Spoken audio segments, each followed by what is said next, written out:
Hello students, today we are starting with a new chapter, Magnetism and Matter. In this chapter we will learn about bar magnet, behavior of bar magnet when it is placed in external magnetic field, Gauss law of magnetism, Earth's magnetic field, how materials depending on their magnetic properties are classified into various sections. We will also learn about electromagnets and permanent magnets. So let us begin. Magnetism existed even before humans evolved. Around 600 BC is when humans got to know about magnetism. In Magnesia, an island of Greece, a shepherd, when grazing his cattle on the mountains, found that his staff and nails of his footwear got pulled towards the rocks and got stuck to the rocks, which made it difficult to walk. The news of a rock pulling materials towards it was spread across the country, and they later found out that these rocks can also pull ores of iron, and hence these rocks were named as magnets after the place, that is Magnesia. These are the rocks, okay, or the magnets, which are naturally occurring magnets, okay. They were also called as lodestone. We will tell you why. These lodestones in the future were found that they are helpful in navigation purposes. Okay, so Chinese were the first people around 400 BC to find out that the magnets are helping in giving us directions wherever we are going. So they were the first people to start magnetic compass or magnetic needles for navigation. These magnets, or the naturally occurring magnets, have been made into different shapes. Okay, currently at present they are artificially made, they are synthesized, okay, and few of the magnets shapes are as shown here. First one is horseshoe magnet, then you have bar magnet, cylindrical magnet, ring magnet. Okay, there are different types of magnets which are used in the present time, but the most basically used magnet is your bar magnet. Now let us learn about bar magnet. Bar magnet is mostly used for almost all explanations. Okay, that is the basic magnet which is used for all the experimental purposes also. When iron fillings were spread around a bar magnet, it gave a pattern. It formed a pattern which gave an explanation that the magnets have poles. Okay, and it also helped in the directive property of the magnets. Okay, so bar magnets, when around the bar magnets we are sprinkling iron fillings, it helped in providing us the information that they have two poles, north pole and the south pole. Okay, and this pattern also gave rise to a study of magnetic field lines, which you have already learned in the previous chapter. Depending on this pattern itself, magnetic field lines were drawn for a bar magnet. Let us now learn the properties of magnets. We have already learned this in our lower classes. First one, if I suspend a magnet freely, it comes to rest in north-south direction. The end which is pointing the north, geographic north of the earth, is called as the north pole, and the end which is pointing geographic south is called the south pole of the magnet. This gives the directive property of a magnet. Second, we have two poles in the magnet. First one is north pole and the next one is south pole.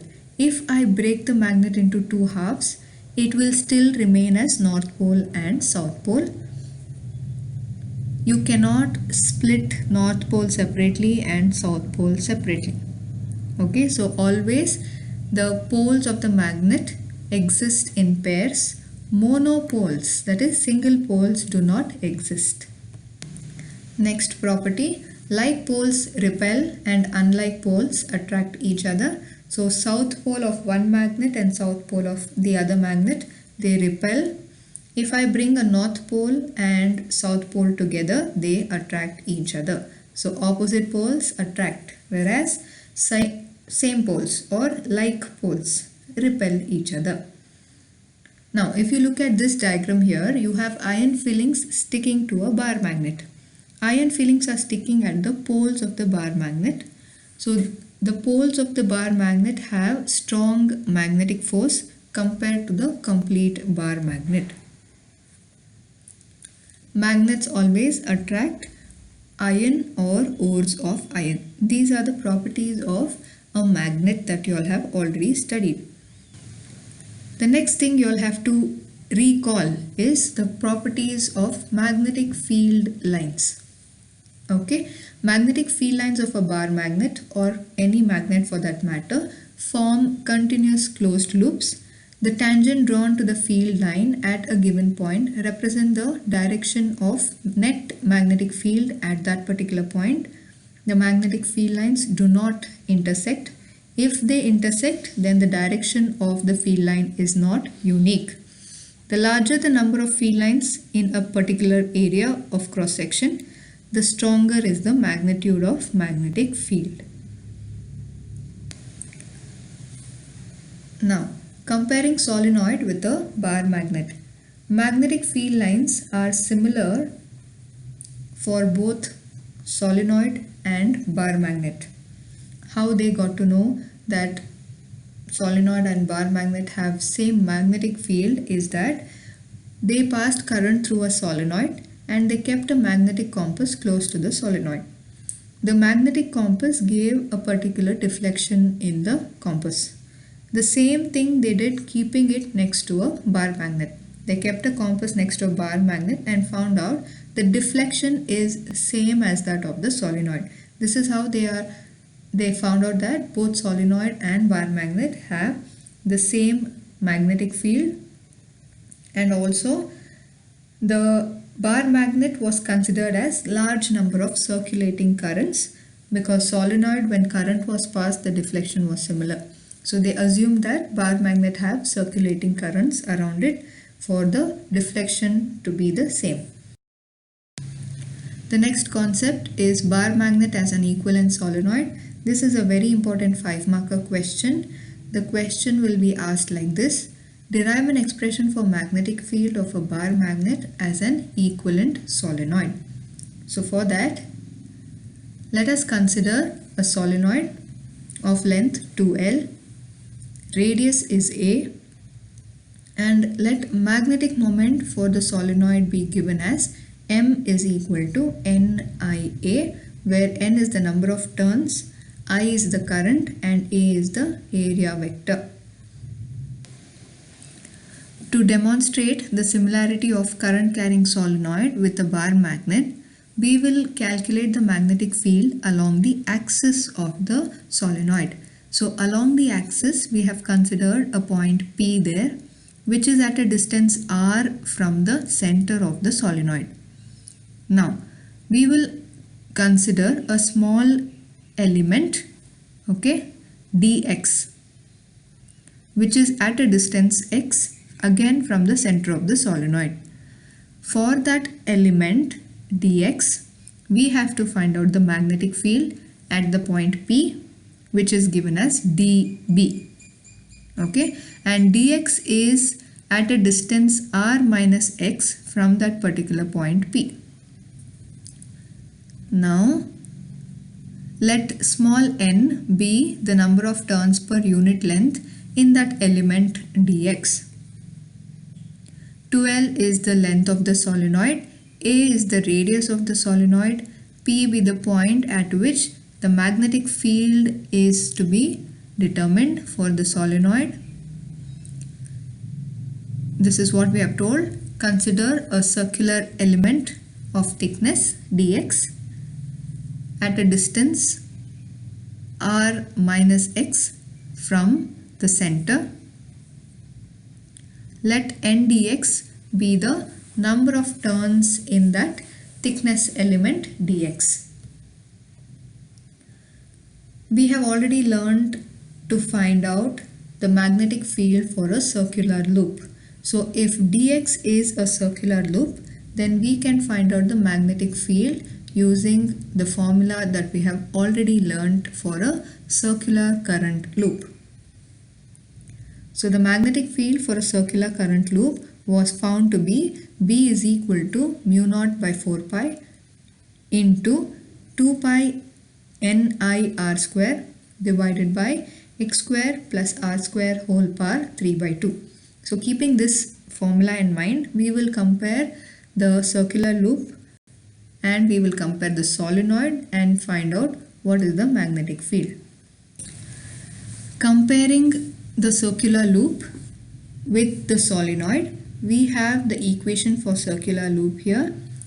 B is equal to mu naught divided by 4 pi into 2 pi ni r square whole by x square plus r square whole power 3 by 2.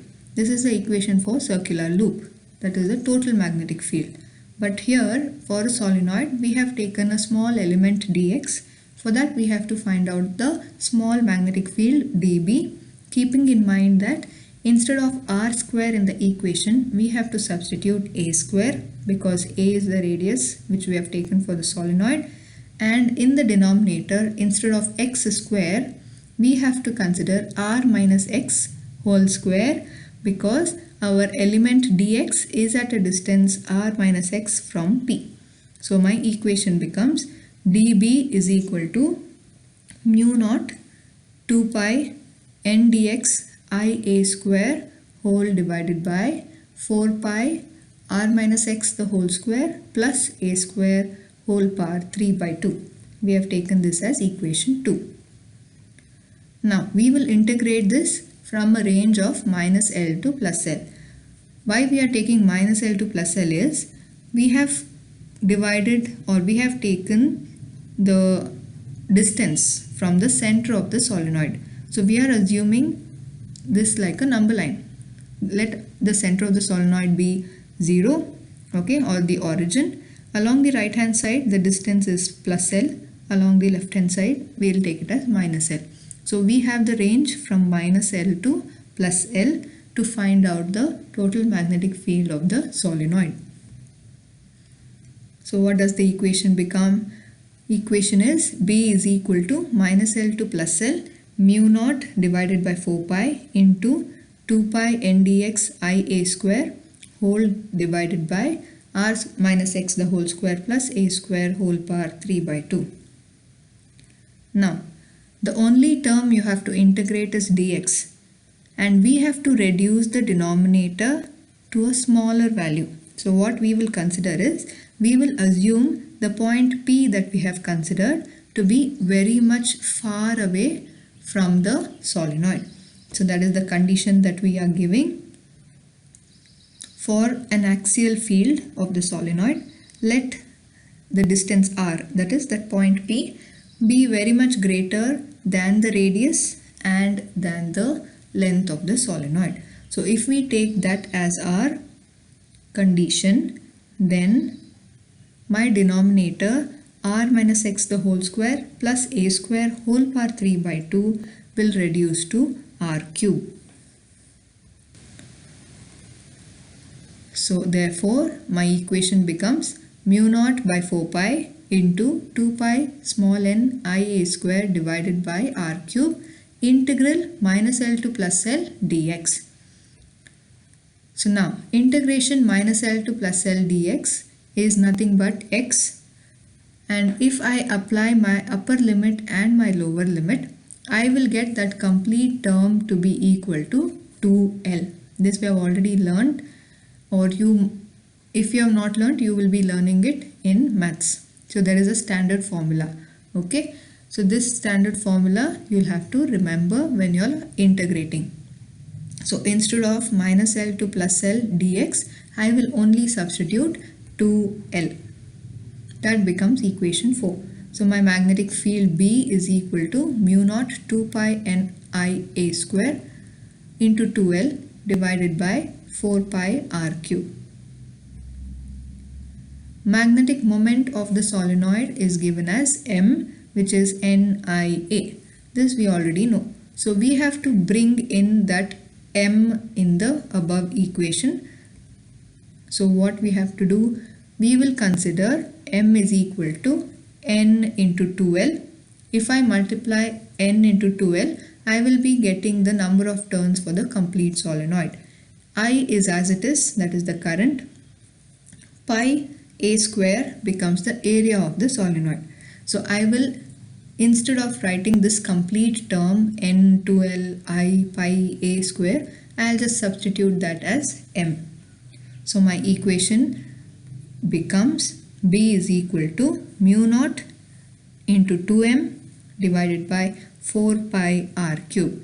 This is the equation for magnetic field of a solenoid, which is similar to that of a bar magnet when it was proved experimentally. Okay, so this is the expression for magnetic field along the axis of the solenoid.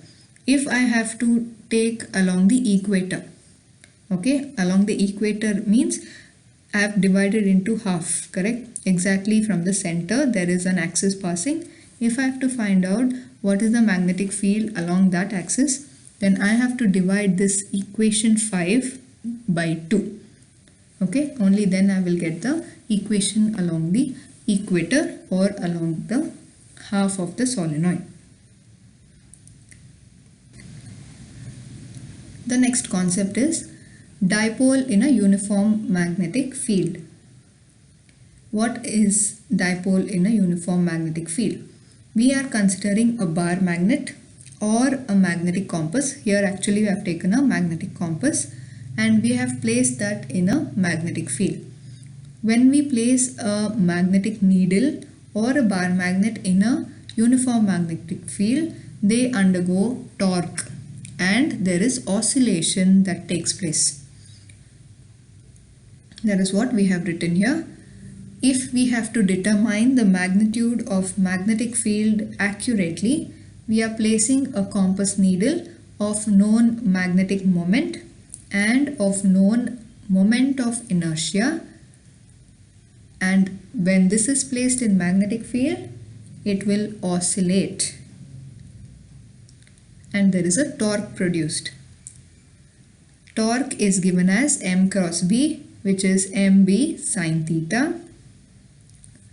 So to bring back the needle to equilibrium, we have to apply a restoring torque, and that restoring torque is given as tau is equal to minus I alpha, where I is the moment of inertia and alpha is the angular acceleration given as d square theta by dt square. Therefore, in equilibrium, the deflecting torque will be equal to the restoring torque. Therefore, the equation becomes I alpha is equal to minus mb sine theta. Here, negative sign implies both the torque that is happening due to needle placed in a uniform magnetic field and the torque which is applied to bring back to its equilibrium will be in opposite direction. Therefore, we have a negative sign. For small values of angle theta, we approximate our sine theta to theta. So my equation becomes I alpha is equal to minus mb into theta. So I will just replace my moment of inertia to the other side. I will just shift my moment of inertia to the other side. So my alpha is equal to minus mb divided by I into theta. This equation represents an equation for simple harmonic motion. We can replace it by angular frequency as well. So alpha is equal to minus omega square theta. The above expression represents simple harmonic motion whose angular frequency is omega square, which is equal to mb divided by I. Again, I am telling I is the moment of inertia here, not current. I is moment of inertia.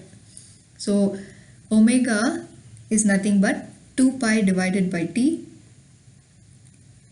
So I will substitute that in the equation. I will have 2 pi by t whole square is equal to mb divided by I. From here you can find out the magnetic field for the magnetic needle placed in uniform magnetic field, as well as you can find out the time period for oscillation that is happening in the magnetic field. So the time period is given as t is equal to 2 pi whole root I divided by mb, and the magnetic field is given as omega square I divided by m, which is nothing but 4 pi square I divided by m into t square. So this is the expression which you have to find out, that is the magnetic field and the time period for magnetic needle placed in a uniform magnetic field. Sometimes the question will be asked like this: show that oscillations of a small compass needle or a bar magnet in a uniform magnetic field is undergoing simple harmonic motion, and hence obtain the expression for time period of oscillation. This is how they may ask in the exam. When a magnetic needle or a bar magnet is placed in a uniform magnetic field, there will be a potential energy stored in the magnetic needle or a bar magnet. Such a potential energy is nothing but magnetic potential energy given by UM.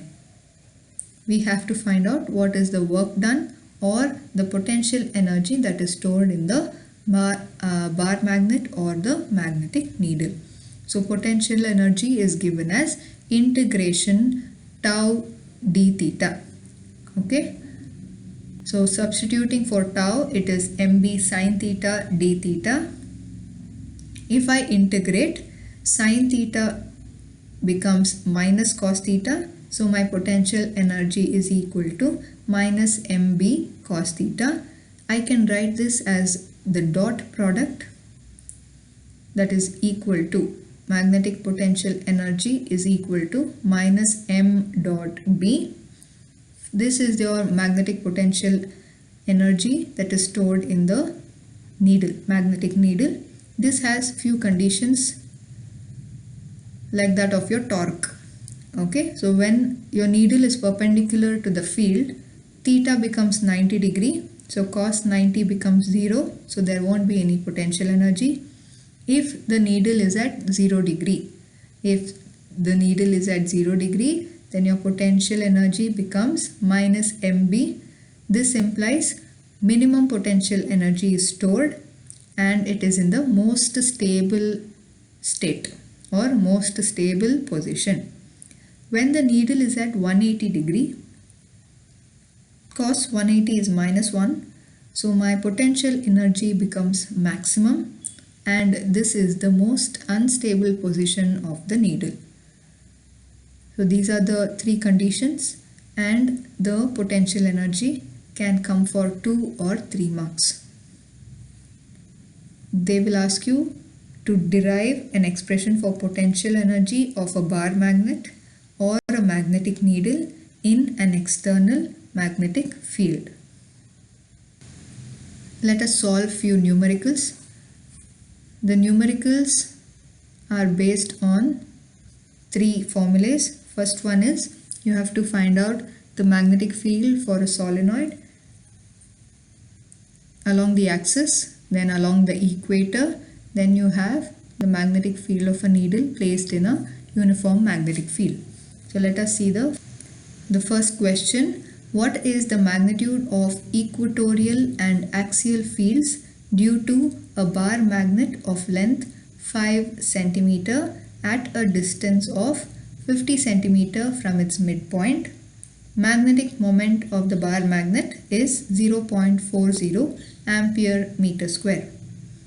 So now in this I have not done the substitution. Substitution you all have to try and see whether you all are getting the same answer.